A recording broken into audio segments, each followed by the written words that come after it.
Obulamu butambula buti. Nga bwe twabubala. Lwaki olumya abantu? Mutanweko ka juice tunakanwa mu ttaka. Bw'onwa oba olumiza. Bw'obeera ku kitanda oba weerumya kati biriwa. Obulamu butambula nga we wa planning. Wano ku Gaucho Grills eweebajja. Bakola ki? Restaurant y'ama. Nga oba olina abaana birthday party biki byonna gyama. Kafo kali ku kkubo parking. Tutandikeko ndowooza ku nsi nga bw'etambula. Yeetambula nga ewagipulaninga oba? Ensojjudde ettima n'obutaagazi. Tuyinza okugamba emitima gy'abantu si mirungi. Bye bijjudde mu nsi. Kulikayo munyegenyege. Twanyumirwa, twalina ebyana ebinyirira ate nga naffe be byalina naffe era twali tunyirira. Nyegenyege w'omulundi guno okwawukanako ne ku nyegenyege omulala. Okunyirira kw'abakyala omutindo gweyongedde mu Uganda. Abaana beeyerusa ate okweyerusa bakututte ku level ndala ennaku zino. Waliwo ebitundu ebyali biteeruka naye ennaku zino nayo bisanga biyeeru. Abamu bazzeeyo ku traditional methods. Ze zitya? Kwerenga musana buli makya. Naye bagamba mbu omusana gw'okumakya gulina vitamini. Ate osoma n'ebizigo ebiri ku maketi ebyokweyerusa. Kati abaana ennaku zino n'ebizigo babijja Zanzibar. Ontyeteekamu ka tiketi. Ekizigo kyano tekikyakola. Ontyeteekamu ka tiketi. N'agenda n'adda. Bwayisa emyezi egyo nga si y'oli. Akati mu nyegenyege ng'onoonya omuwala omweru gwe wasuze naye ekiro, emisano ajja kukubula kubanga kala onoonya njeru naye nga wa bipaapi. Wa bbulaaka. Twawalabye bubi. Abaana babalanga ku bizindaala banoonya balaavuddi wamuzi. Naye nga gwanoonya mulyango. Banedda si ono oli yadde mweru. Batugambye abasinze okukola ssente babadde bazibupiira peepu ne buno obutesitinga akawuka. Abakondomu bo baakoze. Kwase waliwo kondomu eyatuuse ku 13. Abantu bakoze amataka mu kondomu. Kondomu zitambula mu nyegenyege era kati ze zimu ku bizinesi ze njagala okuddamu. Dildozi, kondomuzi. Kwase eriyo n'abazze ne batafuna basajja. Kisoboka? Nga tonyirira kimala. Buli yagenze mu nyegenyege empi yafunye. Mpozi kale olw'empewo. Mala gali alyamu naye nga. Netuvayo mu nyegenyege twogereko ko ku lutalo lwa Shamim ne Zahara Toto. Olutalo olwo waluyingidde. What is your opinion? Bonna beevume. Ono adde eno oli adde eri. Buli omu aleeta ebyapa bye wano. Tulabe. Kya bintu byakwevuma. Nze njagala olyogeze facts. Zubedda ne Zahara buli omu avuga mmotoka ki. Tusooke tutegeere nti buli omu ebizibu by'alina byawukana ku munne byakola ki. Omu yawabidde munne mu UCC. UCC yamutuma aluyingire. olutalo terunaggwa onoonya leefu n'abatiitiizi kati obose butiitiizi wamma mulekeraawo okuwakulanga entalo ne munoonya yususu ye baabadde avuma abantu oyo Zubaida avumye leefu avumye abantu wano nga tebamutwalanga mu yususu antabeera ku national tv tabeera kuki ku national tv tabeera ku national tv wali agaite okuvuma abantu bonna woba oli si musango constitution ega nti okusibwa ona emisango ogikolera ku national tv kati mundaba kanye nemba wemulemu lwammwe naye nze siri ku national tv ati zidios ati UCC yebiyingiriramu regulator w'ebivumo mu Uganda oba buli awakudde entalo ne zimulemerera ngadduka ku UCC ndowooza erina ebizibu ebigimala byetaaga okukolako emisolo gy'amativi mingi kwalita y'amapulogulaamu egudde UCC eyogere ku mbeera abakozi abali mu byempuliziganya gye bakola ki UCC etubuulire 5G network yakomawo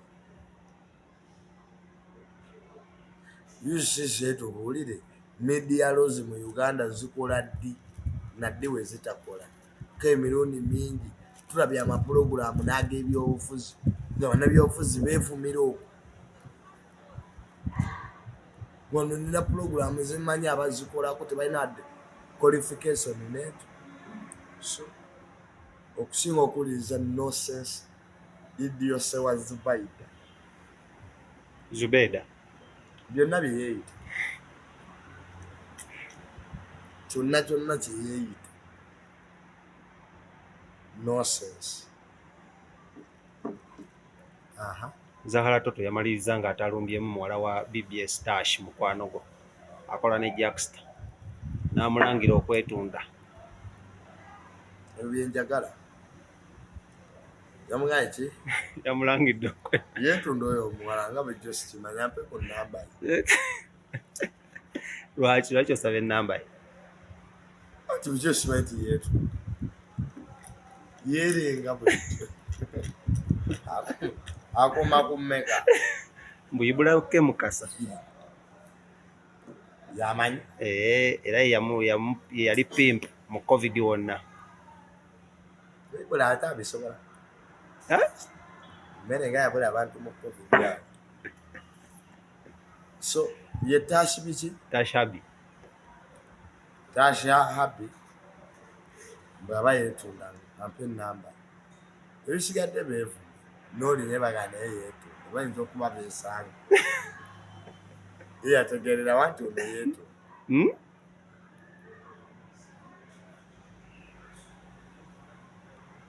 bayinza okuba beesanga owaayi omukulu w'enansa nange atabukidde Seggirinya Seeka Umaru omusomi w'edduwa alina certificate y'okwodi Kampala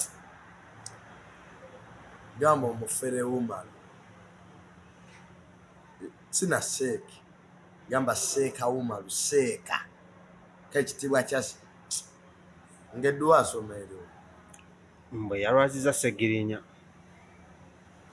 alabika akasajja nange kekanombera edduwa nga seewulira bulungi okwenatandika okukavuma emirembe gyanzibwa gwe kaseeka Umaru jangu wano ombuulire edduwa ozisoma oti buli afa mu Uganda kakakeekamusi sajja kanafiki kanafiki nnyo n'olutalo luno why would someone come out na alleging nga omuntu mulwadde okutuuka ku ekyo Seeka Umaru tategeera bulungi alaga alina amagimbe kwa Seggirinya abaddewo nga mulamu gatabyogera omulinzi alwadde ate agamba mu bulwadde bwa Seggirinya nze yamuloga mu medical form za Seggirinya temuli muddo Seeka Umaru twesonyiwe kabyayogera tebikwatagana kafunisa omuwala olubuto nekeegaana omulala abeera mu biduula gaba masente bamalaaya mu bino ebiduula bye bategeka nzeseekawale omusana yaddewo enansana wakati nolira n'amaaso negakuluma bwate wayogera api bwe kati kalinga ejjo anta yakola ki mwakwanako bitekwatagana kyekikuluma ebintu byesirusiru ko buli kiseera kabeera mu sikando za kisiru gwe mbulira Sekewumalu mwalina ekyamakulu kyakoze n'obwa Seeke bwennyini babutankana baseeke abasiraamu bakagobadde oli musawo muganda yekwese kati gweoyinza okwogera ebyo bwenjagala Segirinya ndabe ku ntaanaayo yuba musawo muganda Sekewumalu omu amagezi ki mu nsonga zino eza Segirinya singa Segirinya awona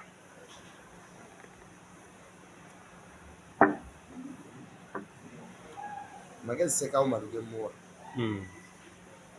yeggalire mu kayumba k'ennansana ave ku bantu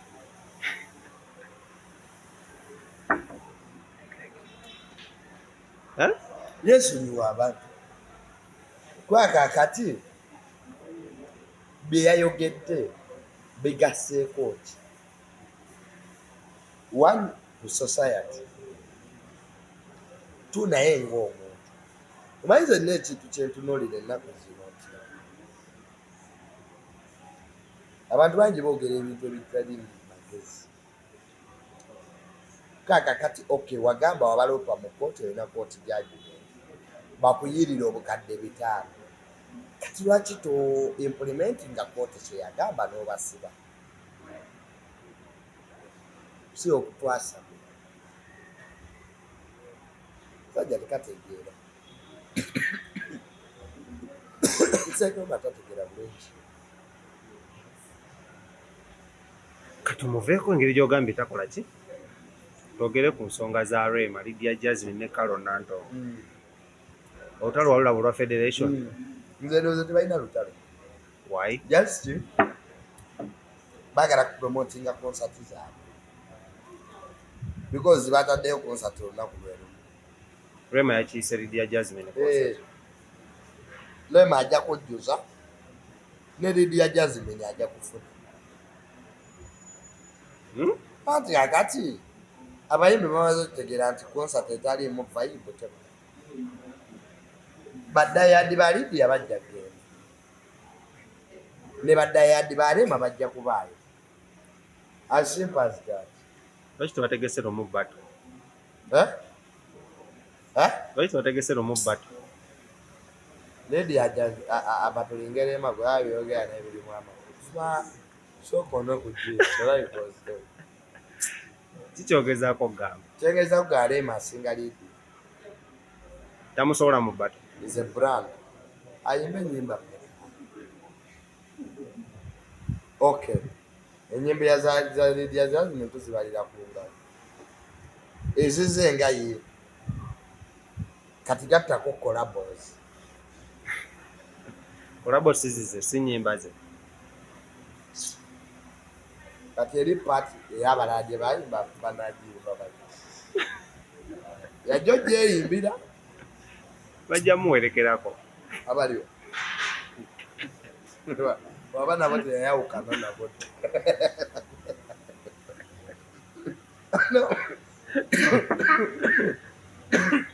neriwe abayimbi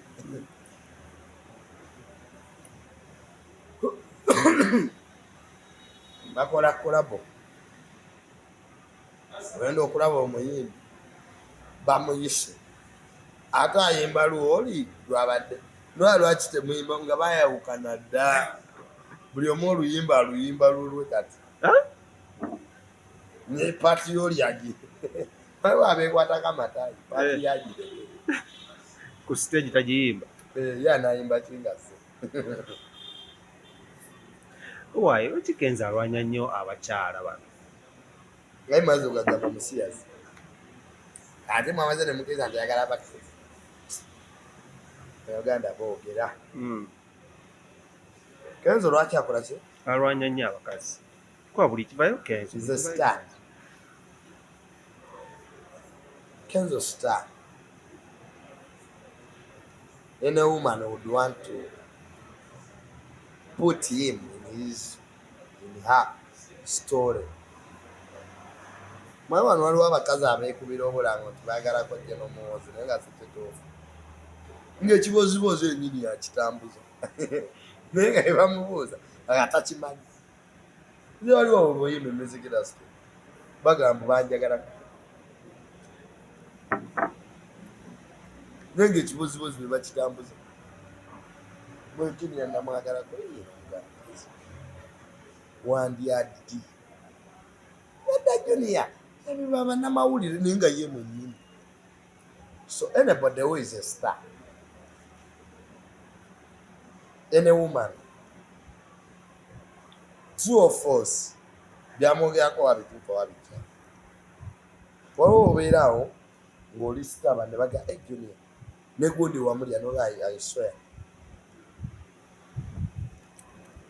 kituufu Lydia yaviirako amaka ga Kenzo okufa okwawukana according ku mukazini wa Rema bwe yagamba according ku biyitingana ku social media Rema yagabeerangamu gwe bwate bwe yaga nti kyekyamuviirako Rema anyumizanga sisita we gwe Rema kyeyagamba nti ekyamuleetera okuva mu makaago I want it from the horse mouth kuba amaka Rema yagabeerangamu mbu Lydia nga akisukkiriza yatuuka n'omusindikirako obufaananyi nga Rema yagamba olwo mbu ng'anyumiza bwe yanyumiza bwe yanyumiza nga bwe nkugambye nti omuntu waddembe okuteekawo agaboozi Rema ne Lydia Jasmine bayinza okuba balina obutakkaanya its normal naye tebuva ku Kenzo buvaawo people disagree on so many things kakati wano Bebe Cool ne Bobi Wine ne Chameleone baadde n'obutakkaanya bwabwe bwava ku bakazi net kati singa okwata Chameleone nonga lwaki toyagala Bobi Wine yamumma kaadi tewaliyo yakola ki yamumma kaadi tewaliyo yamumma kaadi akole naye ekibiina kye Parliament Secretary teyakoze Fancon Unity Platform tali si president tagenda kaba kaadi naja gabeezi kati Chameleone kijjamu lumayo nga naye aliNSK ne baddemu Fancon Unity Platform oba akyali ku ebyo yandikoze ye Chameleone Leon Ganja Island nirabeere bwe bakumma kaadi gyewe gwe kola ekibiina nange njakola kyali yawakiyita bati Sami de Maite naye yakoze ekikyefu kiggwayo kite simanya Sami biki kati gwe ki ekikozesa ekibiina ky'ebyobufuzi sikyasabiriza bantu kaadi abantu aliko okukola ebyabo Chameleone saba asobola okukwata King Mike awo bino ebyagwa biroko Giant ne bakola formidable force ba big guy neera bakyagala okufukamira batumye kaadi mwekolemu ekibiina Big Eye yagenze muno Big Eye yavuma Kenzo n'anti mu federation yabadde talina gyakula baba waliwo abagenze era kati badde alagewa NRM yagivuga eri mu federation tayinza gendayo Eddie Kenzo yamuvuga kati alagewa DP yayingira dde NRM gundi wayo agifuga minisita wa NRM ne kiki ekigenda mu maaso naddala ku federation yabo olutalo lwa Lydia Jasmine ne Carol Roza luva ku ki Carol Nantongo lwa music lwa musajja lwaki bonna baagala kukomawo mu limelight ne Lydia Jasmine naye era abadde yagwa kubanga ye yali akoze concert Lydia enegende kimala twogere ku bayimbi aba takola concert Lydia anti Lydia tujja muddira kooti ya Bajjo ne Alien Skin egenda kutuula ani yaloopyana Bajjo yaloopa Alien Skin twabitegeera Alien Skin yalumba Bajjo n'atomera emmotoka ze zonna kibajjo nakyo kyagenda kitegeera nakigamba ga tugenda mu kooti gyamaze nekigenda mukwano gwa Alien Skin essaawa yonna eyinza otutunula ekitali bajja bagoba babisootingire bweru wa kooti wenda eyo weeru Bajjo anakkiriza aye batulyanga bonna tebategeera kasita omulamuzi alanga zonna evidence zabagwenyufu naka sort yourself out of court babagusaze expert kati bannamateeka ba ajowingeki bajja kwakyayogera nga Alien Skin ali mu nkwakyo bajja kwakyayogera nga Bajjo asusa akubye emmeeza agenze ku hosting ebbeeyi Bajjo alina n'okuba ali mu kooti ne bamukubira nti embizzi eyidde ey'emagi kakati what do you want judges to do kalogo bakuteekemu bata Uganda versus Alien Bajjo versus Alien Skin bonna beetaaga kusiba ogwo tegulina wiina tewali wiina kuba bajja kuleeta Alien Skin byakola ne Bajjo kale ebigambo bye bisembayo abantu bagambe famous opinion twagitandise everyday